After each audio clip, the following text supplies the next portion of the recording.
Welcome to Touched and Empowered, a show created to empower individuals to value their lives by hosting think tank discussions that will inspire positive action. Touched and Empowered with Katie and Ace starts now. Welcome to this episode of Touched and Empowered. I am here with Ace. I am Katie, and today is all about what kind of results are you getting based on your output? Or what you believe your output to be. Yes. What you believe, what you believe your output to be, because there are times that I can believe I am giving 100% when in actuality I'm only giving 10. Right? Yeah. So, hi everyone, I'm Ace. I'm here with Katie. Hi, Ace. Hi. And as you can tell, this is my Wednesday Addams costume that I actually really freaking love. And I get to wear it as we record this during Halloween time. Now, just for funsies, just to let you know, I really love Wednesday Addams. The whole Addams family is just fantastic because they honestly like themselves for who they are and don't give a crap about what anyone else thinks about them. And that is amazing to me. Exactly. And I agree with that. And it's one of the reasons why I stay, because it connects. And the Netflix, it really is one of the reasons why I stay, to watch more Wednesday Addams. I saw the Netflix series is fantastic, to be honest. I really believe it's funny because she goes in and she looks all like Machiavelli and arrogant and just like this really interesting neurodivergent genius. Right? Okay. Yet she actually has a heart that she doesn't want to show to people. She actually has it. There's like my favorite episode. We're going into this. My favorite episode of Wednesday Addams is episode 7, where, spoiler alert, somebody from her family passes, and her heart, right? She is so like she's like, bring it back to like now, almost passes basically. Like, and because she gave this thing, hint, a really wholehearted message saying, if you do not live, I will kill you. Right? Very Wednesday Addams. Of course, very Wednesday Addams. Yes. But the sincerity of her energy, right? And like the honesty of her, like, you must live type of energy. Fully wholehearted, all present, all energy on this thing. Thing lives. And I wanted to express that I was on a phone call today and I really did realize that I was putting half-hearted efforts into something, and the results were half-hearted as well. And I think that one, just recognizing that that is something that we do, hopefully not on a regular basis. If we're doing it on a regular basis, then it's definitely time to stop everything that we're doing, do some self-care, take care of yourself, because what you put out into the world comes back. Whether it be 10%, whether it be 100%, it doesn't matter. What you put out into the world comes back. And I do believe that if you are, as I was told, being when I was a teenager, if you half-ass it, that's exactly what you're going to get back. And I do believe that just recognizing it is very empowering. It is. Additionally, if you know that, if you know, take responsibility for it, if you know you're giving half-hearted efforts, something means you're not supposed to commit to it. That is true. That could be one indicator that it is not the right time, it is not the right deal, it is not the right person. But on the flip side of that, if we play devil's advocate, it could just be that it's not the right option, period, for you, because there's something else going on that you need to resolve first. Exactly. And the thing was, what I really understood was I took this deal once upon a time because nothing else was going on. I was like bored. It's amazing what we do when we think we're bored. I can't believe I've learned, ladies and gentlemen, and non-binary folks, discernment of, am I choosing this because I'm bored? Or am I choosing this because my heart says, fuck yeah, I want this? Right. Big difference. Pardon. Yeah, pardon F yeah. Sorry, ladies and gentlemen, please bleep that. But am I saying 100%? Yeah. Then that means the commitment is 100%. My heart is invested in it 100%. It'll happen 100%. Agreed. And it's one of those that, I don't know why I keep saying it's one of those, because who knows, it could be more than those. What? I'm just coming to the conclusion that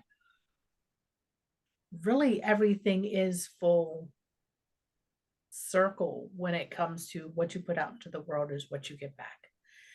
And I am coming to that conclusion with business relationships that I have with a few people, that I was giving 100%, but I was not receiving 100% back. And so those business relationships are now gone by the wayside because it wasn't an even exchange.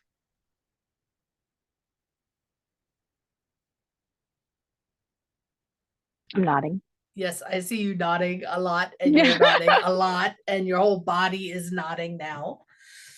It's understanding. Body and mind and spirit, yes. And it's just, it falls back on the whole awareness and, as you said earlier, discernment in reference to what are we putting out? Are we getting that back? And are we getting back equal what we're putting out? And that's really interesting. So within this deal, which I'm going to really enjoy discussing without any parties available to really know what deal this was. The universal deal. The universal deal. Somebody gave me, this is how much we want you to do, or this is how much we would love for you to do. And I'm like, okay, I can only do 5% of that. Okay. Right? And I'm telling you clearly, this is the 5%. Clear boundaries. I like that. Thank you. They didn't understand that my boundaries were clear. 5%, that's it. They wanted me to do more. Which is understandable. I would be wrong if I said I've never been in the situation where someone has asked me to do more than what I am capable of, either time-wise, energy-wise, or talent-wise. So. And folks, it is actually okay to do more than you are asked for. A good portion of the time, people believe that that type of generosity can be reciprocally, exchanged, like the reciprocation, right. The appreciation for the fact that the person did more than they actually said they would. Yes, it's one thing to go above and beyond what you're agreed upon out of with a generous spirit versus going above and beyond and then having negative energy because you weren't acknowledged for going above and beyond whatever the agreement was. Yes. And what was really interesting was I was like, okay, you gotta kind of have to meet me halfway on this type of thing. Right. Right. And that's actually how things should be working. Now, the problem was whatever beliefs that I heard them and expectations that were not communicated to me as I clarified, this is the benchmark. This is it. This is it. That actually told me I shouldn't have taken on the project to begin with. Which is very good awareness. Yeah, that was on me. Because it's better to understand that earlier on versus being halfway through the project or 3/4 of the way through the project and being so burned out you can't finish. Exactly. And I was so burned out that I was like, it's okay. No. Yeah, no, it's all right. You don't have to put my name on the project. Thank you.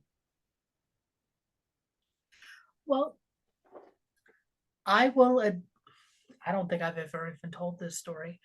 There was one time that I did a interview for a new position at one of my previous corporate jobs, and I was not in the right mindset to do the interview because I had a very unpleasant encounter with a team member where they threw me under the bus like 10 minutes before this interview. How kind. And I went into this interview and complained about the lack of teamwork and how I really needed to get out of the position that I was in. That's not how you do a job interview. Needless to say, the person I was interviewing with was very surprised to hear that from me because that's not how Katie normally acts in the office. But when I was done with the interview and I got back to my desk and realized what I had done, I immediately sent an email saying, please remove me from consideration for the position because I'm not ready to move forward until I resolve the current issues I have with my current team. That is integrity beyond recognition. That's amazing, Katie. I was so bloody embarrassed afterwards. I was like, I can't believe that I just went into and this was a huge jump in salary. This was a huge jump in position. And I went in and complained like the kid being picked last on the soccer team in elementary school. It was not a good situation. But I took responsibility for my actions and said, okay, please just remove me from consideration. Thank you very much. I don't know what happened afterwards. I don't know who got the position. And to be honest, I didn't care because at that point I knew that I wasn't ready. Now the question is, what is the difference between you're not feeling ready? I actually feel like you're never ready for anything when it comes to an upgrade, ever. Oh, that's one way of looking at it. Yes. Yeah, I've always felt that way. I always feel like when you're about to upgrade into anything, what you're doing is you're there and now you're going to fill the bigger shoes, right? Right. You're going to grow into the position because they believe that you have the potential to grow into the position. True. I do believe that that is the case. And having that awareness, I think, would have been something that would have been beneficial at that point in time. Looking back, I'm really glad I didn't get that position. That's also protection. Tell us why. Well, in this particular case, the position would have, yes, it would have been more responsibility. Yes, it would have been more money. Yes, it would have been more prestigious. However, it would have been in a different department, and hindsight being 2020, that department downsized really not that long after the interview compared to when the whole company downsized due to COVID.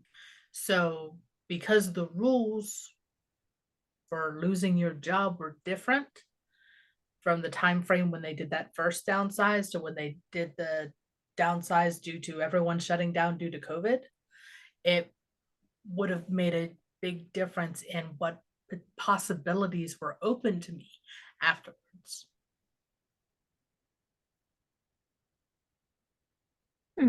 And again, this is all just popping up in my brain right now as to, oh yeah, I would have applied for that job. I would have gotten that job. I would have had it for 9 months and then COVID hit.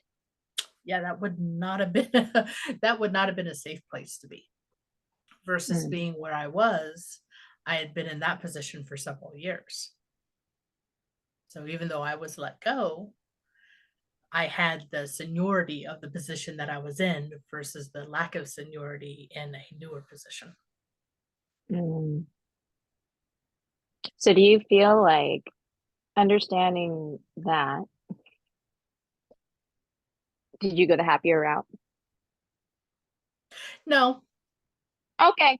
No, and I can say this with an open heart right now, because when I lost my job due to COVID, I was very, very angry at the world because I thought that I had lost a piece of my identity. Hindsight's always 2020. I was not happy in my job, in this corporate job. I had not been happy in this corporate job for over a year and a half, maybe 2 years before COVID hit. And I would keep telling myself I'll find something else, but never really bothered looking for anything else. And so the universe finally said, okay, you've been saying you want something else. Guess what? We're going to give you something else.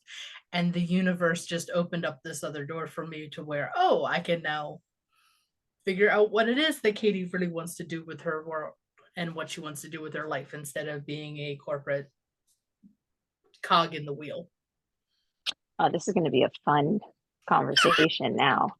Let's just open up to the rest of the United States about the corporate cog situation that everyone it really is. And it really is the decision that I assigned to the event that happened. When it first happened, and for the first year of trying to figure out how to be an entrepreneur, trying to make money when everything was shut down due to COVID and stuff, I was a very angry person because I thought that I was owed more for the 14 years that I had put into this company. Because that was the mindset that I had. I had the mindset of being an employee, not being my own boss.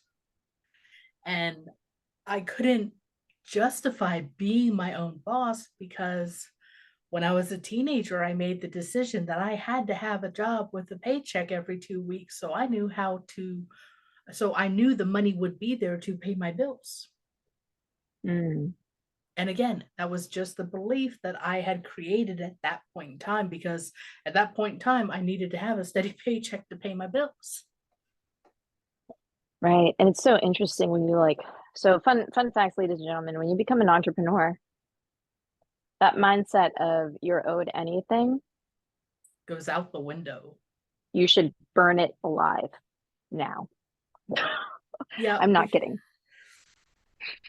It is because, and it's really easy to get caught into the negative side of it as to I'm busting my butt, and I'm not getting paid for it. People are not appreciating me for the work that I'm doing. But you don't have to be an entrepreneur for that. You can get that crap in a regular 9-to-5 job.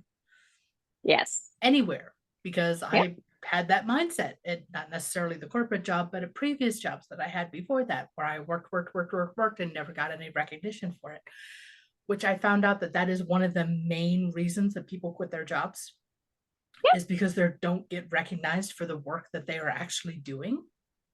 Yeah, and then why would you be wholeheartedly invested in that? Right. Once you realize you're not getting recognized, why would you put in that extra effort? Exactly. And that's where I was for that 2 years before COVID hit, with the attitude as to why should I put in an extra time? Why should I put in extra effort when I'm not getting recognized for the work that I'm doing? See? And that's also a big thing that I've also recognized is the idea of being able to recognize somebody instead of just, this was something that I thought was brilliant. And ladies and gentlemen, feel free to take this idea. Just know I coined it here. So when I was building this idea of a different type of humanistic corporation. Okay. Right. It was very fanciful. Yeah, fanciful. Chimerical. I'm sorry, I'm wearing pigtails. So if anyone has ever seen the 25th annual Putnam spelling bee, I just used those words because I played all of Once Upon a Time. Now, pigtails. Random fact. Fanciful, chimerical idea of this beautiful humanistic, very cohesive type of corporation that was based off of the architecture, the corporate architecture of NBC Universal, CAA, and some other studios, and Google and Apple. I actually took their architectures and created this thing in my mind. It'll manifest soon, I promise, once I realize it's real. Then, but So with it, the idea of instead of having HR, which is like, oh shit, I did something wrong. Oh my gosh, I curse so much. Oh blank, I did something wrong. I gotta go to HR. I'm gonna get fired. Versus role recognition, understanding your tasks, understanding that what you have been delegated and how you've fulfilled those tasks and being recognized for those fulfilling efforts towards completing those tasks. That was the ideal behind role recognition, so that the corporate culture would feel like everyone actually felt valued. And I think that that is incredibly important, because from the standpoint as to what I have learned in all of this time of figuring out how to be an entrepreneur and making it work, is that I know that there are times where I have to put in more effort and wait to receive, this idea of delayed gratification. I know that the work that I am doing now is going to pay me back tenfold, because the quality of the work that I am putting into myself and putting into my projects is 100% focused versus 10%. Right? And most people only work 10% in their corporate jobs anyways. Can you imagine that?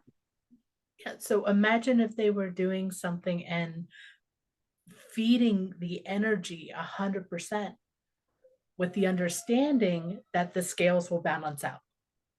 Yeah, and aligning the purpose of somebody's job, their function. It's not just some random formality that they're doing because somebody else did it before them and it makes their supervisor feel better. That's not what you're supposed to be doing, right, ladies and gentlemen. All right, now this is me actually sharing so much about my corporate experience and why I felt better like not being in one. But understanding I wanted to create something different. So when what I remember was, if you told me a purpose as to something that I was doing, like somebody mentioned to me once, hey, can you take these checks across the way? I have no idea why I was supposed to be the one to take the checks away. And then I realized how much they were.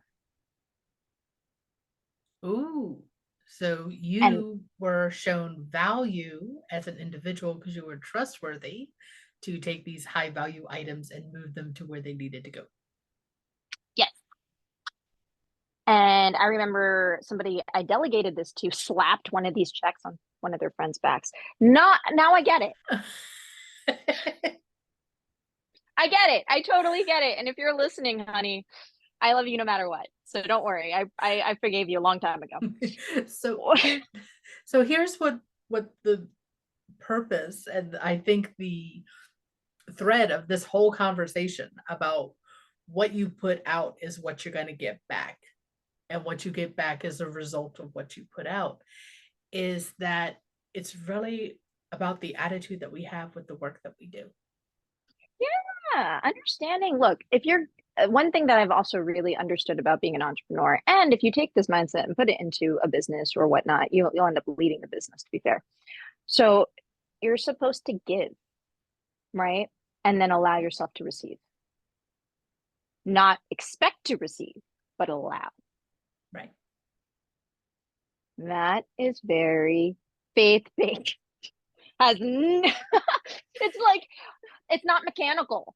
It's not mechanical. It really is hard to be tracked with numbers or any kinds of quote unquote concrete evidence. However, I have seen it happen over and over and over and over and over, even though there's not a paper trail to follow. I have seen the evidence of where people have given and served, and then what they've received back is 10 times more than what they actually put out. But it's the attitude, it's the energy that it's not just doing the thing. Yes, it's doing the thing to get the thing, but it's the attitude and the energy that we put behind it as we're doing it. Gratitude is humongous in this. So if you are grateful behind what you're doing, if you do your some people do write 10 gratitudes a day. Some people write 100 when they're feeling crappy. I should be doing that today, but I didn't, and it's okay. I am grateful to be here. Yes. And I'm And also very grateful to wear this outfit. Which you look absolutely adorable in that outfit. So you do look great, just like Wednesday. Versus me just sitting here in my usual get up with the unicorn horn. I don't dress up for Halloween because I dress up every day.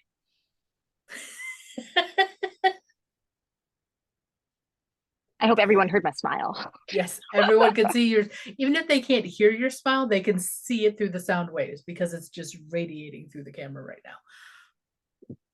The beauty of all of this is that we have a choice in the attitude that we put out into the world, and we receive what we put out. And as long as we recognize when things aren't coming in to us the way that we want to, we can easily change it by what we give out. Yeah, I have to tell you, fun experience this week. I don't know what I gave, ladies and gentlemen. I'm actually not sure what it was, but everyone's been trying to feed me. You're receiving the gift of food. Yeah, my neighbor just came over with this box of pizza. And the box was bigger than me. Like, it was just huge. He was like, we can't fit in our fridge. So do you want some pizza? I'm like, this is huge. Okay, sure, thanks. Just me?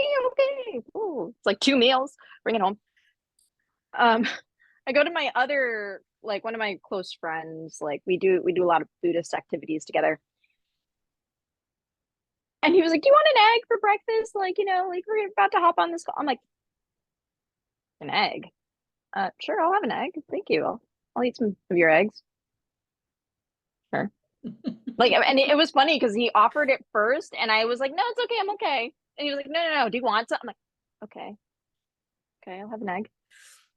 Later that night, I go back to his place because we're about to hop on another meeting, and he's like, do you want some? I just made some, and he looked at me, and I looked at him with like, what the? He's like, I'm just gonna feed you. You're just gonna. But see, that's the beauty of it is, and again, this is something that really cannot be tracked with spreadsheets and numbers or anything else like that. The energy that we put out to help heal others, we receive that energy back in ways that help heal and nurture us. Exactly. I have no idea where my money went to allow, like, I must have like gave my money to serve a cause to feed people, because now I'm just getting fed. And I think I honestly love it. I allow myself to receive it. I almost didn't. And now I'm like, please, sure, you can feed me. Pizza. I love that you just randomly held up a piece of pizza. I just had to show proof that I'm not kidding. So on that note, wholehearted efforts, ladies and gentlemen, and you'll receive. I don't know what else I'm getting out of this. But at this point in time, does it really matter if you know beforehand what you're going to receive or not? No, because it's still something that is going to serve you in some way, shape, or form. Yeah, and apparently it's going to feed me, which is always a plus. I must have fed someone. I have no idea. I don't know, but I love it when food shows up and I don't have to cook. So. Same here. So thank you very much, ladies and gentlemen. Just so you know, yeah, give with your whole heart and see what happens. Because what you wholly give, although it may not seem like somebody has given back to you, it may come to you in a different form. And it may not be instant, but it will come back. Or in just a really interesting flow of just randomness. It's great. Which we do appreciate randomness too. So yeah, it makes it fun. Bye, everyone. Bye, everyone. Thank you for joining us. Thank you for joining us. We hope that the discussion today will inspire you to take positive action in your life. Until next week, be empowered.